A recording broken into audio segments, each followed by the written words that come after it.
And we will begin. And welcome everyone to our March ELD check-in. As always, we'll start with our community agreements here that we're going to stay engaged, trust in the good intentions, speak our truth, expect a little discomfort sometimes, bring your identity, and accept a lack of closure, but we'll do our best. And I found this quote that I thought was kind of cute. It says, a teacher's job is to take a bunch of live wires and make sure they are well grounded. And that was Darwin M. Martin. He was a businessman from New York in the beginning of the 20th century. I thought that was a great quote. Our blueprint for success from Missouri, same as the last few times, we're going to be working on how we can make content comprehensible for our students and provide for their needs. So here's what we're going to try to accomplish today. Again, the note taker is in the hub. I'll paste it one more time.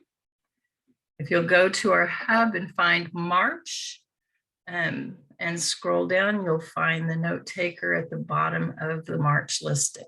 And if you would sign in on that, and you can have all the links as we're going along. So we're going to do, we're already doing the welcomes and everything, some introductions. I'm sure you all know I'm Cami Goucher, the ELD director for our state. We're going to look at these goals and do a little bit of review of what we've done so far as unpacking our new ELD standards. Then we're going to look at some sample collaborative planning process.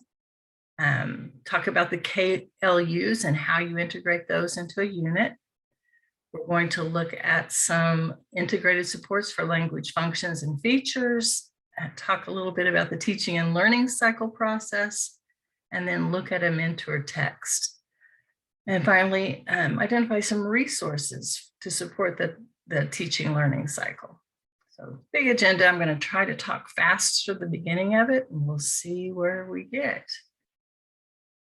All right. So as always, I've started with our WIDA standards. If you don't have those downloaded, there is a link where you can access them online and also where you can purchase them from the WIDA store. So far, we've looked at the big ideas, that equity, integration, collaboration, and that functional approach. And then the new key language uses of narrate, inform, explain, and argue. Last time we looked a little bit at the grade level clusters, and then we looked at the proficiency level descriptors. So today we're going to do the last two parts. We're going to look at that collaborative planning process and some sample teaching learning cycle activities. So we're going to dive right in. First thing that I want to do is kind of get an idea of how you're feeling about what we've learned so far. So I have a Menti poll for you. I'll put the link in the chat, or you can scan that QR code. And they ask these 4 questions. I can describe the big ideas to others and explain why they are important. I can list the new key language uses and identify them in a summative assessment. I know where to find the language expectation one-pagers, and I'm starting to explore them. And 4, I know where to find the proficiency level descriptors, and I'm starting to explore them. So it's a 3-point scale that you're going to look at. So I'll give you, make sure this goes to everyone. There we go. There's the link, or you can do the QR code. And I will escape this and go to the link myself.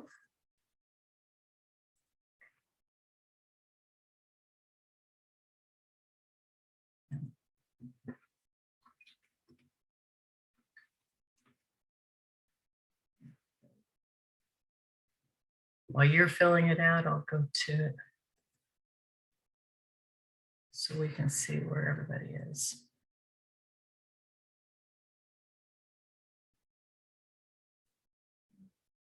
remember which.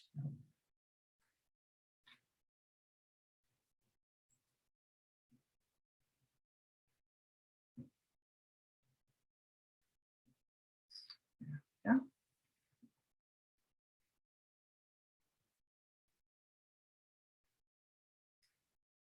So I have a Likert scale here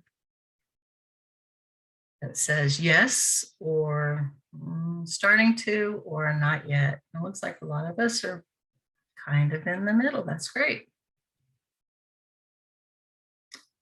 I'll check back with that again later. So it looks like you're all starting to explore. That's great to know. That gives me an idea of where we need to go next. All right. Moving forward. So I want to kind of give you an idea of what the WIDA ELD standards framework is and is not. So first of all, what it is, it's a description of clear and measurable goals for our English learners.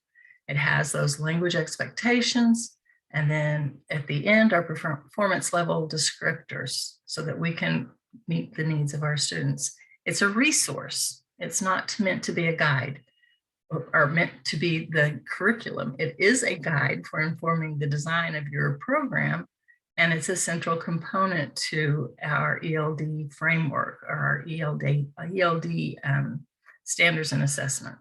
But it's not a statement of grade level knowledge and skills. It's not prescriptive. It's not a curriculum or a course of study. It's not specific lessons that you can pull out and use or a step-by-step process for teaching. It's not endorsing any specific language pedagogy. It's not a form for evaluation or a basis for grading your students, although it kind of teeters on that in a way. It's not a compendium of content and disciplines. It gives you a framework, and it's not to be used in isolation away from the content area. So this new standard framework integrates content. We're going to talk about that a little bit. So through all of our other sessions, we've talked about this funnel where we start with our content standards, and then we look at the ELD standard that goes along with it. Then we look at our key language use. Then we look at the expectations and functions, and then the features of that lesson. And then after we get all of those in place, that's when we look at our proficiency level descriptors. Okay, you can find this information in your standards document on page 246. That's where you find this funnel. So when we're collaborating and getting this into the classrooms, we want to make sure, first and foremost, that we're making this individualized to our students. We want to look at our students, find out what their interests are, find out who they are, and gather all that information about them to establish the warm environment. So this is something that you would share with the classroom teacher, that we have to do all of these things ahead of time for these standards to even work. So we're going to find out about our students, find out where they are in their proficiency level, find out as much as we can about them, and then we can start planning units that integrate what they can do. And we can use those things to scaffold and encourage them to start that self-advocacy throughout the year. So these are just some ways to build that warm and inviting learning environment. And then some ways to plan for leveraging student assets to build scaffolds and encourage self-advocacy. I'm not going to read all of these to you. I'm just going to try to go through this first part quickly. You can go back. Plans that identify and integrate student assets. So gathering that information, finding out what key language uses fit for them, connecting as much as possible as we can to the real world, and providing some ways that family can be brought into the lessons as well are important. So we're going to talk a little bit about the key language uses and look back at those. So let's find out what you know and remember about key language uses. The first question, who can tell me what the 4 key language uses are? I just told you a moment ago. Drop some in the chat as you think of them. See if you can name all 4. Ooh, great job, Alexandra. They are explain, inform, narrate, and argue. And next question, is there a connection between the key language uses from our old or from our new framework and the key language uses and the can-do descriptors in this new edition? So are the old and the new, are they connected? Yes, they are, but there is a change. Before we had recount, explain, argue, and discuss. Well, they took out discuss because they said, really, we do that in all things. We discuss when we're doing all of these. So it's evident in everything. And recount was replaced with narrate and inform because they wanted to break it down a little bit more. So as it says here at the bottom where I've highlighted, the important ideas in the can-do descriptors key uses edition have been tightened and reorganized a little bit in our new edition to make things a little more clear and help us to hone in on those skills our students need. Okay. So the key language uses highlight the purpose of language to engage students in the learning, and they're both for the students and the teachers to focus on ways to communicate and through language. Again, we have inform, narrate, explain, and argue. And these are grounded in the ways that students are expected to use language to achieve in the classroom. It makes learning more equitable for our students. It provides those explicit language models and instruction for our students as well. So what other things have changed? We changed and took out the word of and replaced it with for. And the reason for that was to focus in on why we use the language, what it's used for. And then we've also changed the focus more to the discourse dimension so that it explains the how and the why we're using the language, because it was felt that if we have students understand how and why we're using the language, it will be much easier to move from there to the words and sentences and put the other things in. So that's why we start with that level. The next few slides, I've taken each of the key uses and given kind of a definition.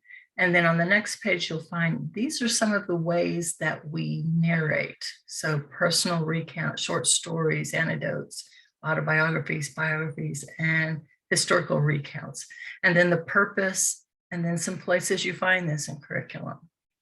And then how you'll find it in some of the content areas. So I've provided you that with narrate, also inform, and where you can find it. And then in the content areas, the same for argue. And then that chart for that. And in the content areas, how you'll find that. And then explain and what it looks like. And where you find it, the kinds of explain that we use in school the most, the purpose and the samples, and then how you use it in the content areas. And then this slide is kind of an elevator speech that you can use if you want to explain to your peers or others about the key language uses and what they are. So I'm going to put you to the task here. The words are on the right, and I've numbered the blanks 1 to 6. See if you can figure out which word goes in each blank. So I'm going to give you a few minutes to see if you can fill in the blanks. And then I'll ask you.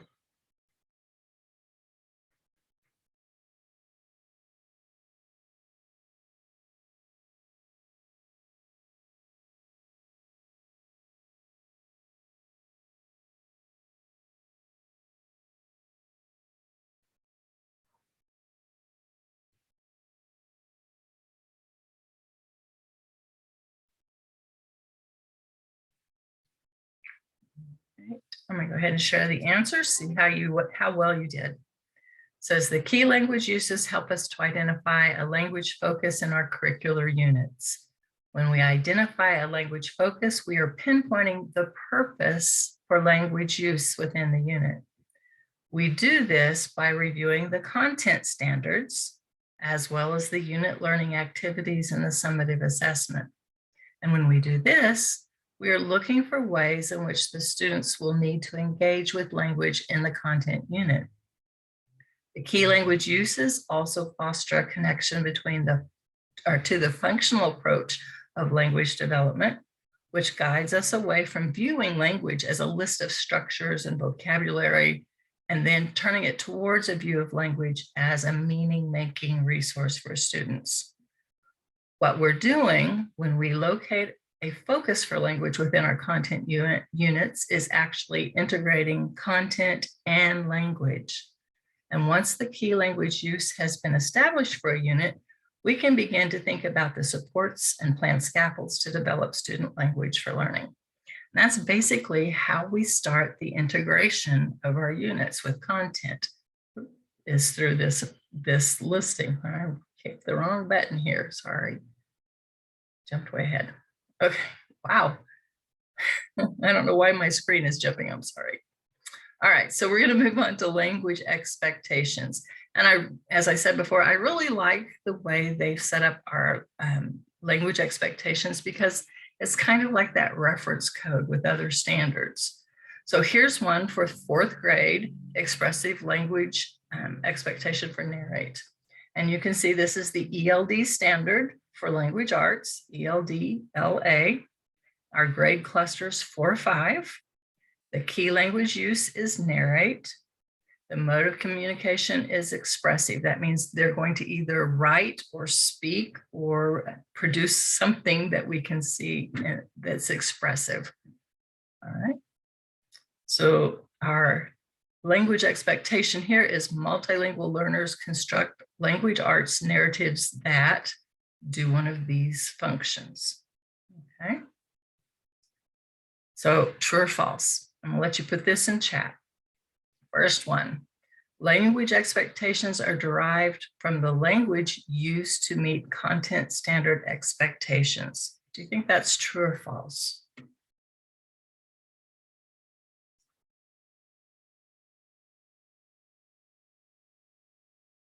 Got one yes.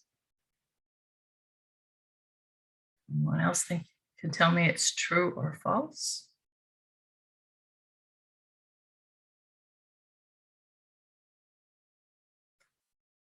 That is true, because students engage in the key language use in all content areas, and the content standards define how these take place within each discipline. All right, next question. Language expectations are organized by language proficiency levels. Do you think that's true or false?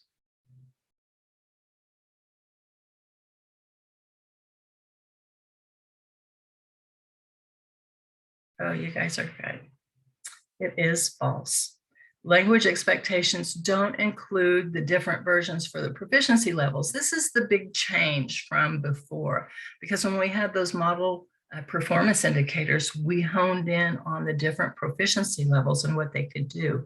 But the language expectations is looking at what we expect for all students. So we're setting the expectation for everyone.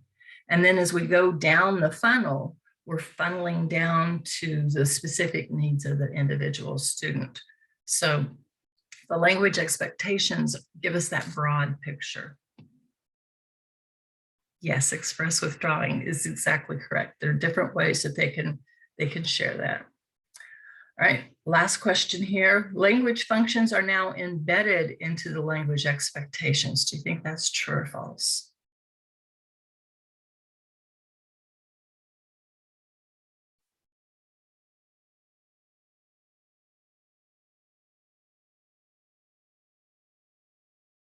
Hard question.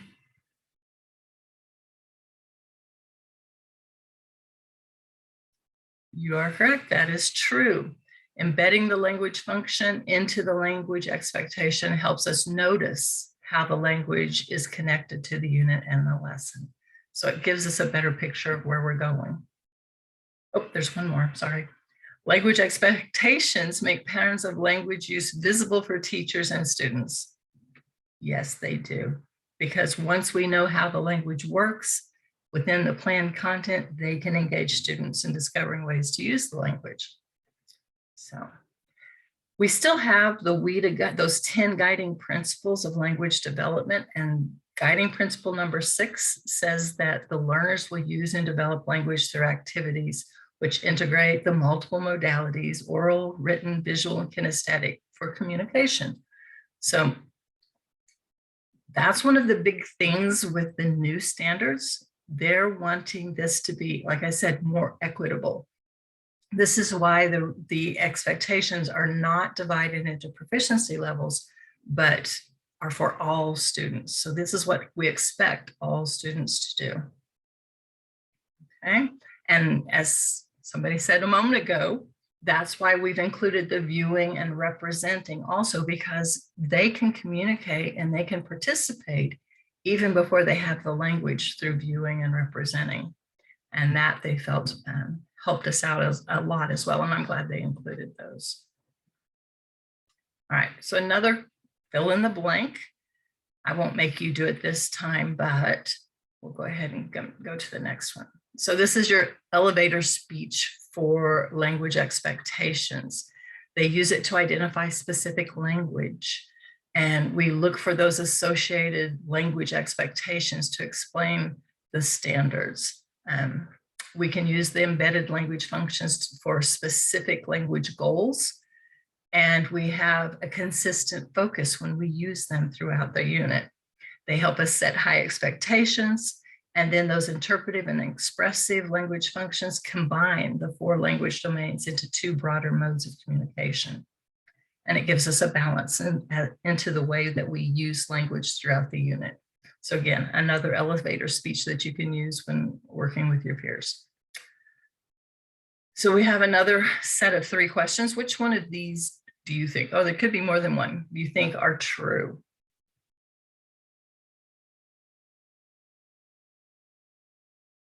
One, 2, and 3.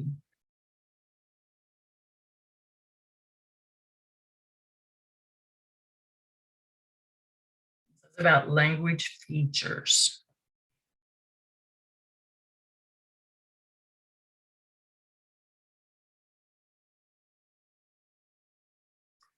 Sure. There are no language features listed for standard 1. That's correct. Standard 1 is used in all areas. So that social instructional, it's overarching. So there aren't specific language features listed for that. And then the second question, the framework edition includes a comprehensive list of all language features. It does not. It gives us a sample, things that we can work towards. And then the interpretive and expressive use both the same language features. That's true also. Even though language features are listed only under expressive in our guide, we're using the same features as I read, listen to, and view the text. Okay. So guiding principle number 8 says that multilingual learners draw on their metacognitive, metalinguistic, and metacultural awareness to develop effectiveness in language use. Again, so once you understand those key language uses and you start using your functions and the features based on what the students already know or need to acquire, you can hone in on what language should look like and sound like in your classroom. And that's where we're heading with this. So our next step is that collaboration cycle, and that's where we're headed today. So we start with the can-do philosophy and the guiding principles of language development, and then we build in those ELD standards. And from that, we go to the classroom and look at formative-based assessments based on our WIDA standards. And then at the end of the year, we're going to test to see how much progress. We're doing all of this through that co-reflecting, co-planning, co-teaching, co-assessing cycle. And in our handbook, in our new standards guide, on pages 347 to 40, they give us a sample planning of a lesson that we can walk through with a couple of teachers. And in the example, they have an English language development teacher and a 7th grade science teacher. and they've picked a unit called Where Does Food Come From and Where Does It Go Next, which is part of their science curriculum. And so we go through this process, this destination setting our goals. And so I've created for you a kind of a planning template to help you as we go through this. So this is the first step in the template. You have to decide what grade level cluster you're working with. So in this case, it was 7th grade. So it's going to be in the 6-8 cluster. So your next step is to make sure that you bring your ELD standards handbook and turn to that grade level cluster. And then also you need to know what content you're going to be working on. And in this one, we're using that Where Does Food Come From? Where Does It Go Next? In the science curriculum. You also need to make sure you bring that with you. Okay, so those are the first steps, the pre-planning. Bring your resources. Then step 1, after you've brought your resources together, you're going to look and say, where in the WIDA standards does this fall? What am I looking at? And then what content are they expected to learn? Okay, so what content area are we working with? And then you're going to look for the key language uses. You're going to look at your summative assessments. You're going to look at your main learning tasks of the unit, what you're going to try to accomplish. Okay, so here's our examples on page 240. They've given us this sample lesson summary. And I broke it apart in little pieces for us.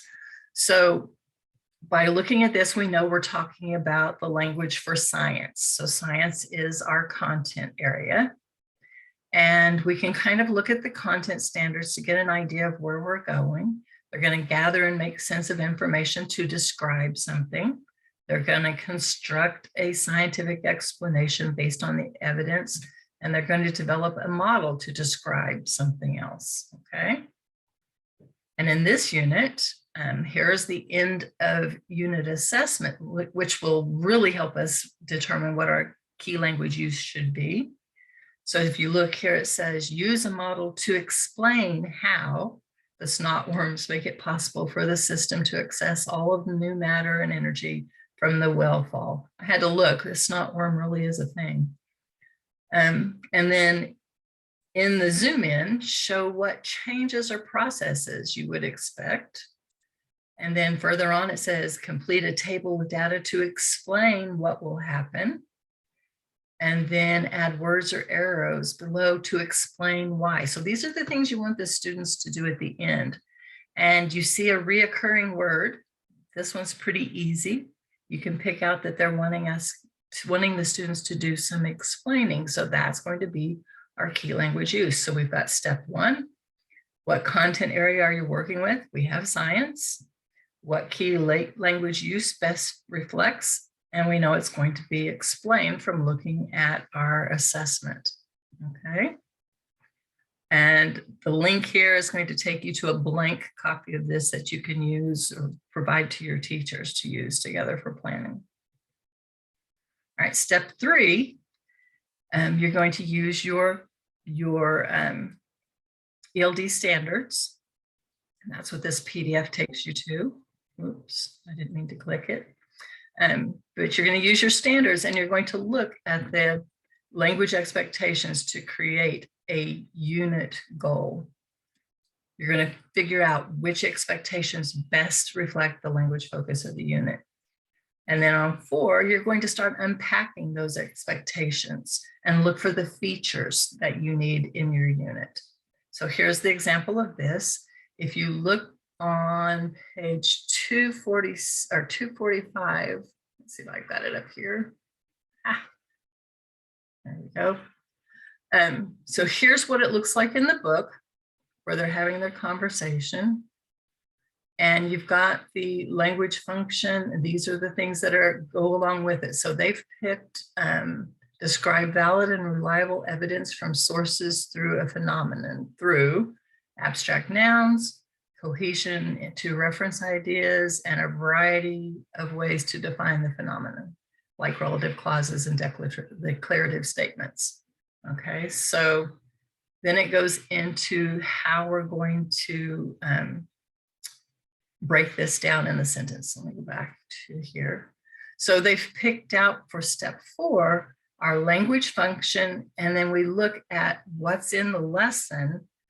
And in the lesson, in the story, it had a variety of clauses where it says, however the plants need, since there are no. So you have to identify what's occurring most in your lesson. So in this case, they're going to pick a variety of ways to define a phenomenon using clauses, relative clauses. Okay, so you only have to pick one. So then you'd fill in this with whichever you select as far as what your function is going to be, and then what features you're going to hone in on for this particular lesson. Okay. So if you're the specialist, you might want to find, before you get set down with your teacher, some ways that you can give an example of this. You could use what's in the standards framework, or you could get some samples from past student work from your classroom that goes with this lesson. And you want to explore the language features in the example that you're looking at together and how you might draw an analysis to support the teacher when they plan this unit. Okay, so this is part of that, the start of our teaching learning cycle.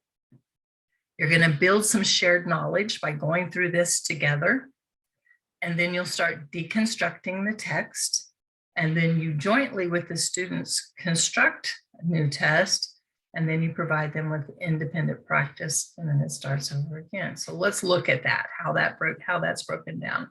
I provided in the note taker a link to this article by Oliveira and Westerlin that talks about the teaching learning cycle, where the teachers are doing the talking, reading, and writing about a specific text, and they give examples, kind of build the background, and then the students do some writing on their own about that experience. It's kind of like the language experience approach. So think about how you're currently using oral and written text in your classroom teaching. Do you have them pre-write before you teach a lesson? Do you collect their language samples? Do you preview the text with them? Do you look at written work from other learners or English speakers?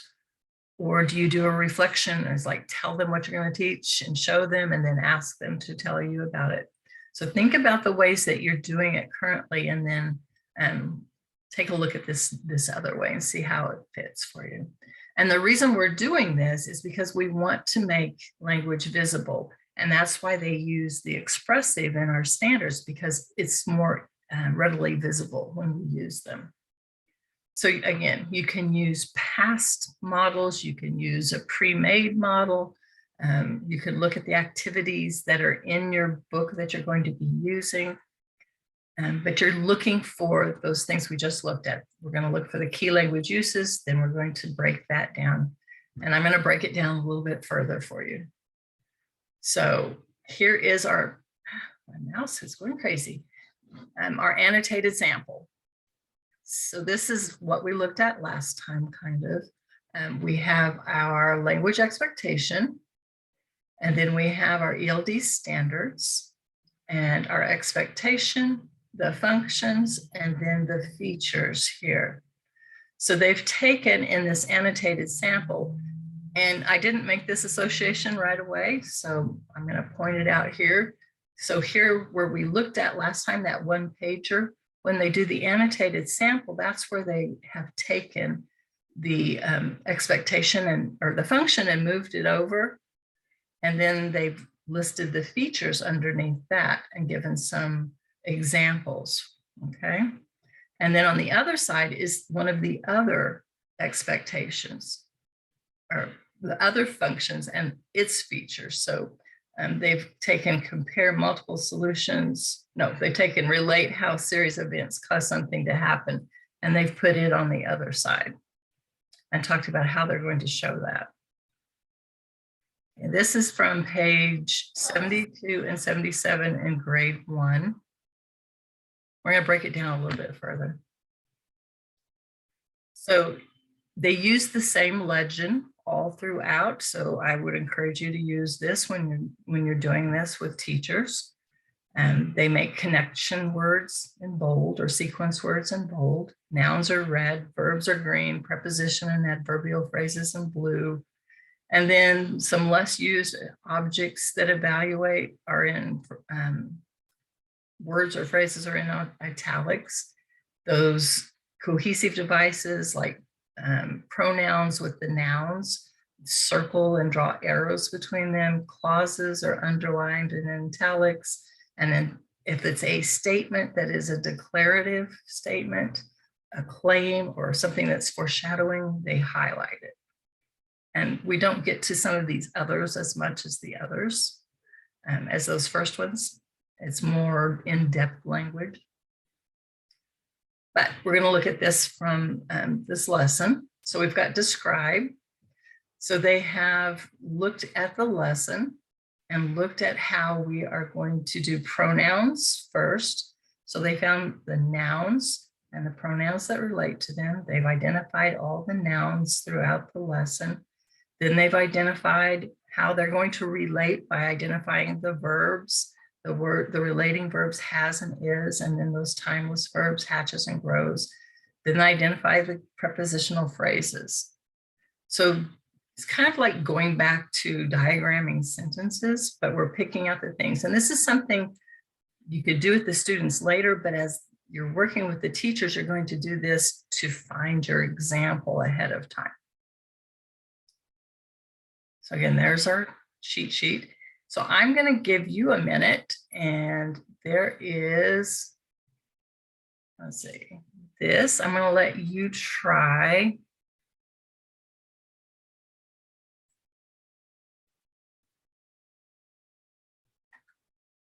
to highlight it and see if you can do this on your own.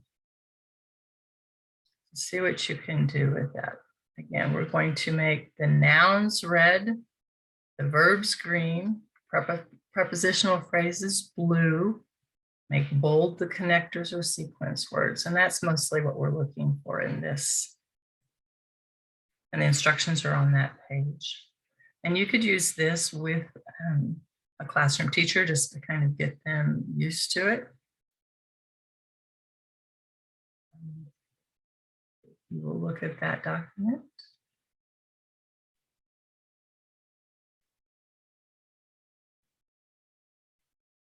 I'll give you a few minutes.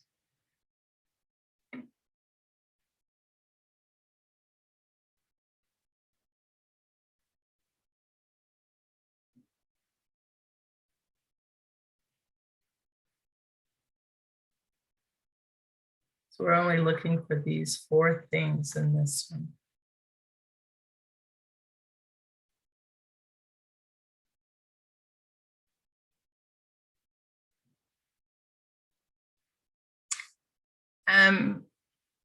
Is it not editable, Sally? I may have to change the. You can make a copy. Just say file, make a copy. Yeah. Yeah, just file, make a copy. I don't think I have that one open. No. But I can change the permission real quick, maybe. I thought I had made it. I'm sorry.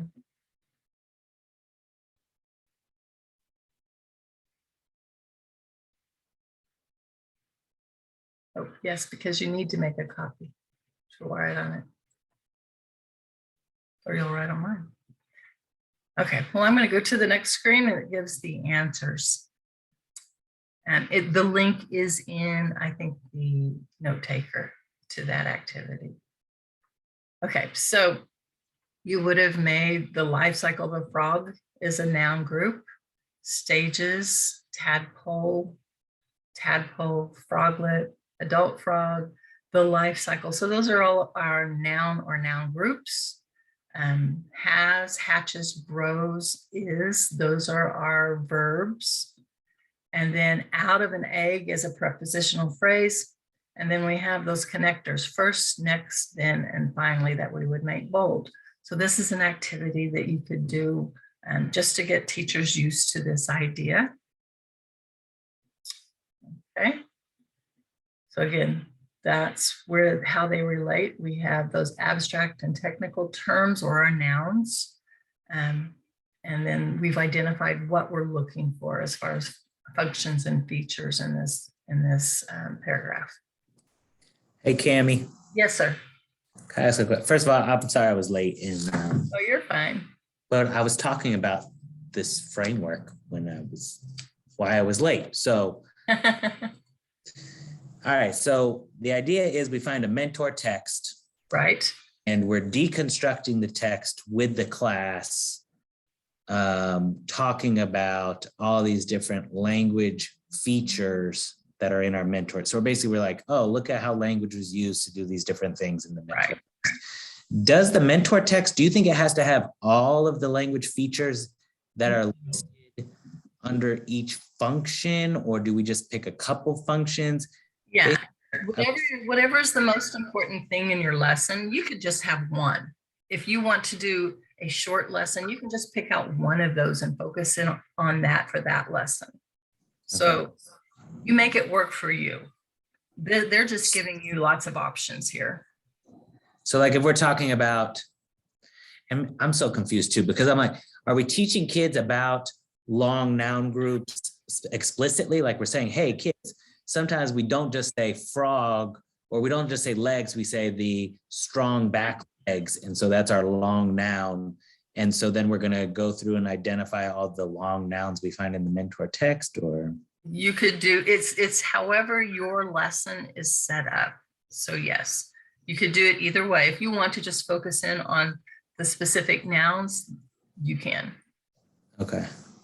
Thank you, Tracy, for sharing that again.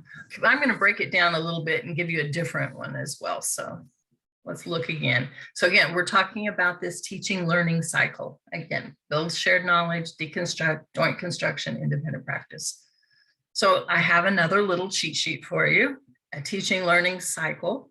So I'm going to walk you through this. The first thing you want to do is build your shared knowledge. So what can first graders do to build shared knowledge about frogs and life cycles? What can you do? And then you're going to deconstruct the text, pick one feature. That was your question, Rob. So you can pick just one feature like pronouns that you're going to focus in on this lesson. How do you help? That's good. That seems more realistic. Yeah. Yeah. So how do you help them see pronouns in that mentor text? So pick one thing at a time. You don't want to do all of it and overwhelm them, especially our English language learners. So pick one thing you want to work on. Okay. And then, then you're going to joint construct a new sentence. So you're going to take what you just learned. They can give you a new sentence and you see if there are any ways that you can replace like a pronoun in it. What topic could you use to create a new text? So maybe you could say the life cycle of a butterfly. Maybe you could say the life cycle of a toad instead of a frog. So you can do something different with it, okay? And then independent practice. So then the students are going to write something on their own about using that target feature that you're looking at, okay? And so I broke it down again into the cycle. I created this template and okay, load. So there's another lesson on the side, I think a column on the right to put in what you're going to do that. And I shared this link too. So I found a video that I want to use, bring in some tadpoles to look at to build that background for my students, okay? And then we're going to start looking at the words. We're going to pick out what we're looking for. So go back here to this. So maybe I'll show them this paragraph after we listen to it, or this is a great video because it's broken down into like screens and it has a sentence on each screen. Well, maybe I can show you real quick. See if it'll play. There we go. So you could show them this video, the life cycle of a frog. Life cycle of a frog.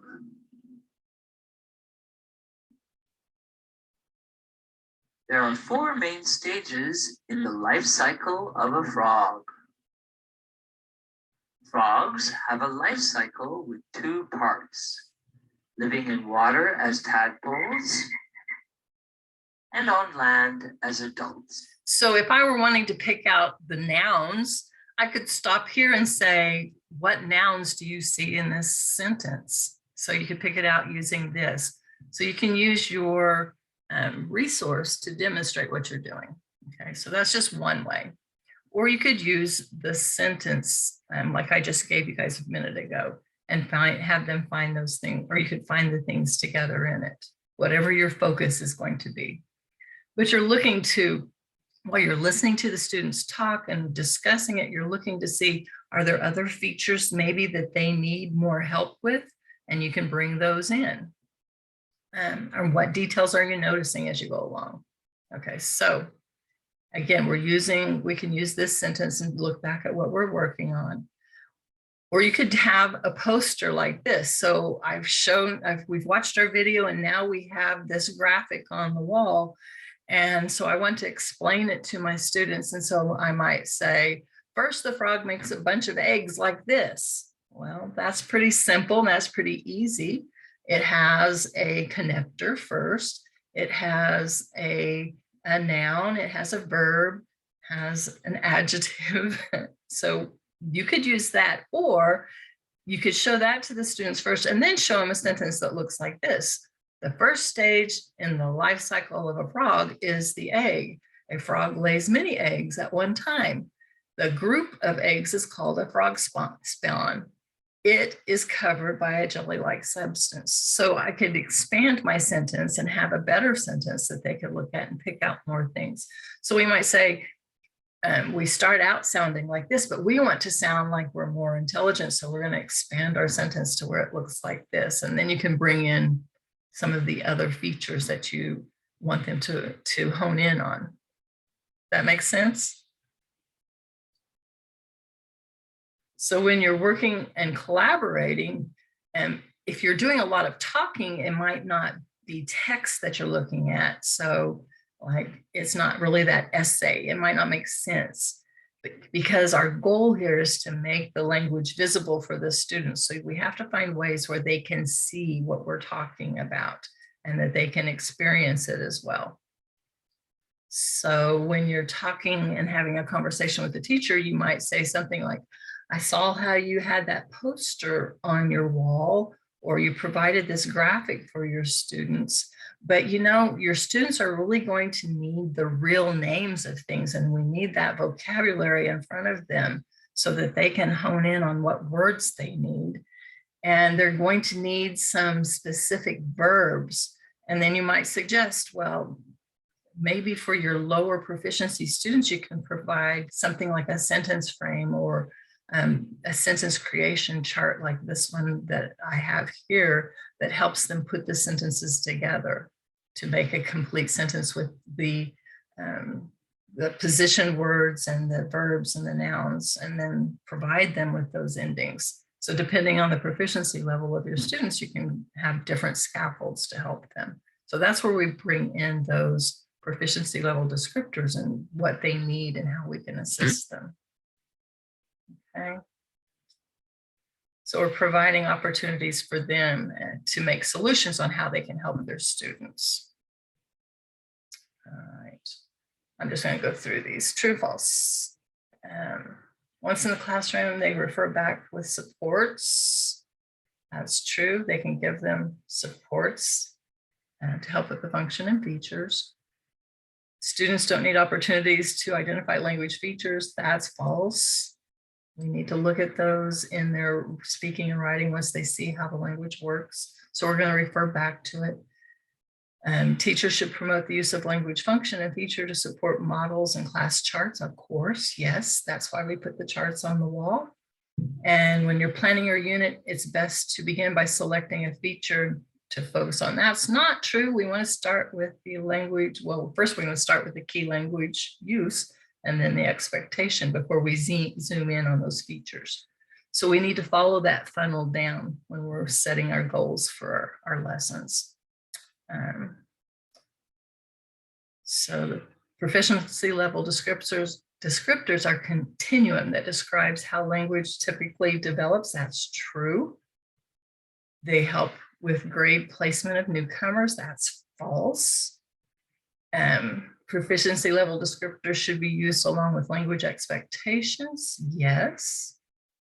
And the proficiency level descriptors can be used to limit students' access to complex text. No, we won't use it to expand their access to the text. They include discourse, sentence, and word phrase. Yes. And they should be used to evaluate their work. No, it gives us a place to start to help them to understand. And then proficiency, or the guiding principle number 5 says they're going to use language, use a developed language when opportunities for learning take into account their individual experiences, characteristic abilities, and proficiency levels. That's where we get down to the proficiency level descriptors. So the word text in them includes oral, visual, and written forms. So they might be seeing something, a picture or a chart. It doesn't necessarily have to be words. And they all build on each other. And they reference, again, they're at the end of a proficiency level. This is what they should acquire at the end of the proficiency level. And they provide scaffolding that the students need to move from one proficiency level to another. And what it's doing is helping us to forecast what they need to use by the end of the level. So we're setting our goal for them. This is what we want them to be able to do. So here's taking that example that I gave you all ago, where I said, first the frog makes a bunch of eggs like this. And that would be maybe at the end of level 3 for our students, because in the proficiency level descriptors, it starts out limited elaboration, just a single word. And then it goes to familiar singular nouns. And then it goes adding familiar adjectives to describe a noun. So we're getting towards the end of level 3 with that sentence. And we're wanting to get them to this other sentence so that they're at level 6. So it gives us a place to shoot for. Okay. You can see how they might expand the language resources over time by, what do they need to add? What do they need to add to their simple sentence to improve as we go forward? And I'm just going to go through these. Proficiency level descriptors are important to consider individual students' needs. We want them, language development isn't linear. So each student's pathway might be a little bit unique. That's something to remind teachers as we go through this. They might be great, and depending on their interest on one lesson and then falter on the next. So it depends a lot on your students knowing who they are and how we can scaffold them appropriately. They are not where you start. We start with, like I said a minute ago, we start with our key language use and go down. We don't start with our proficiency level descriptor. And we don't use them for assessments also. It's what we use to help scaffold so that they can get to proficiency on the content area.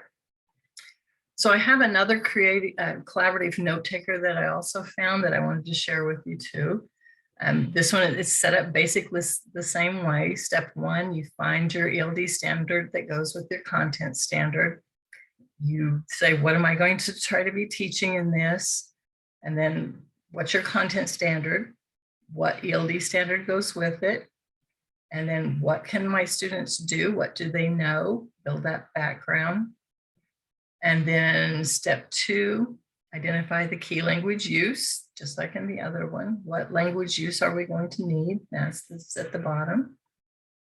And then step 3, those expectations that we need to create the language goals for the students. So we have some expectations from the standards listed here and how we want them to in this case, interpret, express meaning, and interact. And so our language goal is listed at the bottom. And then fourth, unpack the expectations, functions, and features from your unit. So find the things in the lesson that you're wanting to hone in on. So in this case, they're talking about birds' beaks. So one of the things they're looking at is noun groups. So they go through and find different examples of beaks and how they work. So they're planning supports and language features, generate and continue adding to a list of adjectives that describe the beaks, identify cognates, find picture books of beaks, pictures of household tools that you might be comparing them to, and add phrases to your word wall that help to describe it. So if you're working on nouns and adjectives, that would be your focus. And then interactive supports for language provide opportunities for them to investigate how information about beaks is included, cut apart sentences, put them back together, discuss and prompt students to make the word beak stick by adding information before and after a sentence, include multiple ways for students to demonstrate understanding. So this breaks it down a little bit further. I kind of like this format as well. And I provided a link, I think, to that in your note taker as well. Whew. So that was a lot. Hopefully that gives you a little bit of an understanding of how we can use this to collaborate in the classroom. On the note taker, there's a closure of what you're taking with you about this activity. And then moving on to WIDA before we finish out today. There are 3 things that WIDA has sent out this last 2 weeks. They wanted to make sure everyone knows that they now have their guiding principles in 13 more languages for a total of 14. And you can download them from their website and read more about it there. And then they have early years snapshot, multilingual children and their families, and you can find that on their, follow this link, and it will give you that, it's just a 1-page, I think, printable that you can share. And then they've changed this secure portal and non-disclosure and user agreement, and they've put it, I believe it's right where you click on your name and it will drop down and it shows you what things you have completed and gives you a chance to download that document in a PDF that you can turn in. So they wanted to make sure you have that information. And then the other thing that I wanted to share are just some upcoming professional development we have coming up. We have our April and May check-ins. We will stop for the year after May. April, we're going to invite the Foreign Language Association of Missouri to join us, and we're going to talk about some commonalities and some things that they can offer us and some ways that we can work together with them.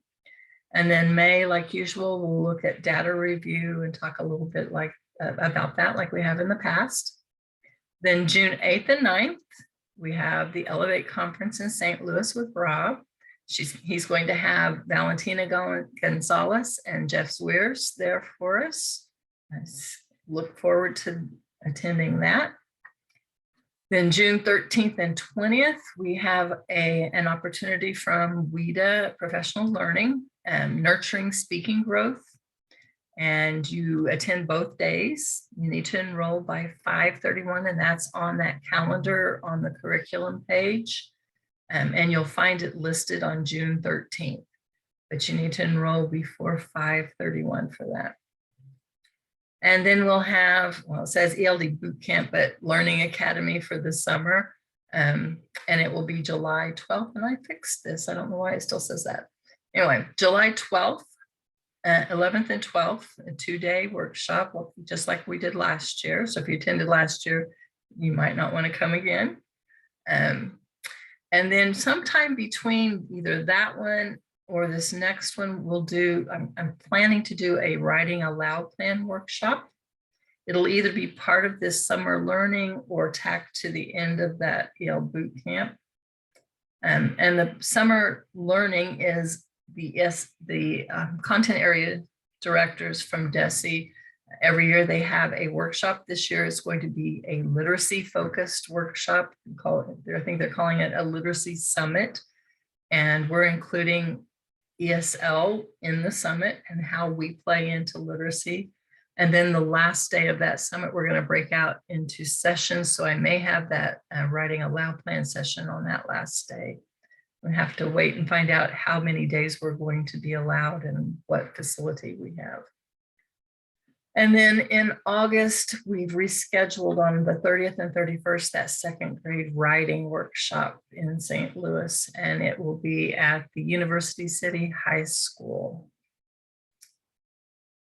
And you can sign up for that as well on the curriculum calendar. And as always, you can reach out to your male representatives for more information and assistance with this. And if they can't help you, they can call me.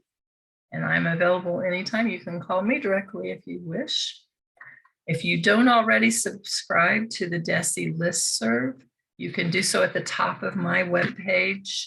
And it gives you news. And right now we're getting a lot of job opportunities. So if you're wanting to change schools or something, I'm sure your school won't like that, but we've listed a lot of job opportunities if you know someone who's looking for a position.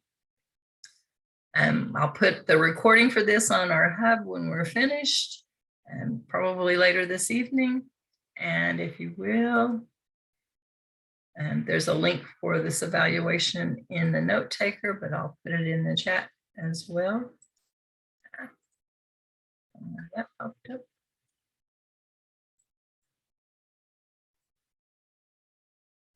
And thank you for being here. As always, you can contact me anytime with any questions. We are still working on our frequently asked questions update, and that will be available soon. So I'm going to give you time if you have any questions you need to ask. And we've got well, we're over 4 minutes, but I'll stay here as long as anybody has questions. Cami, the ELD boot camp and that DESE summer piece, were those all in person then? Or are those online? The boot camp, the summer thing will be virtual. The other one is going to be in person, but we haven't found a facility for that yet. Okay. So since it's summertime, I'm not going to make people interrupt their summer schedule. You can just log on, and it will be recorded as well. So if you know a new teacher or someone who needs a refresher, they can just log on anytime. But if they're there, they get to be interactive. So, Cami, I got so much to say about this new standards thing. you do. First of all, I think you've done amazing at unpacking, because previously I was just trying to ignore the standards and hoping that they would go away. And they didn't go away. So, but now I feel like I understand them. I like them. Okay. And I think, Oh. I think maybe you even said this to me. It was like before, they've always been saying like, content and language teaching needs to happen simultaneously, but they were never clear about how exactly does that happen, or what exact language are we talking about here, right? So as a teacher, I always was like, oh, make sure kids are using vocabulary, make sure they're speaking complete sentences, or I was just kind of picking things out of the air, right? Right. And this is very much like, all these things that I don't even hardly understand, which makes it overwhelming, because you're like, how are we supposed to get teachers to collaborate and do this when I myself feel like, what's a declarative statement? Let me look that up again. What's a, relating whatevers. And so unless you're like super good with your linguistics, you're probably confused by some of this stuff. And that was also what I was asking, like, do we pick all these things at once with the mentor text? And it looks like you clarified that you just focus on one at a time. And it could be what they're working on in class. So if they're working on linking verbs, show them how they can include that and make it simple for English language learners. Yeah. Anyway, like, I think it's a good move. I feel like they went from like very little guidance on how to do this to like, explicitly, this is how you do it. And everyone's like, whoa, I don't know how to do that. So I don't know. I imagine we'll all catch up and it'll become more familiar as we practice, but Yeah. the shift. I think it's a move in the right direction. No, I agree with Rob. I feel like it was super helpful. And if you've attended or you watched the videos for all of the things that you've been doing with us over the last few months, I feel like it all came together with this one for me. So Yeah. it cleared up a lot of the confusion, and I don't feel as overwhelmed as I did before watching this one. So I feel like it was extremely beneficial. Good. So I'm looking forward to using it more now. Before I was just a little bit intimidated by it, Yeah. I think. So Well, there's we so moved along. much. There's Yeah, so much a to it. lot. Now, that was kind of my purpose for the overview at the beginning today, just kind of giving you, this is how they all tie together. And we need to know all the other things for them to fit into the framework or how we use it. So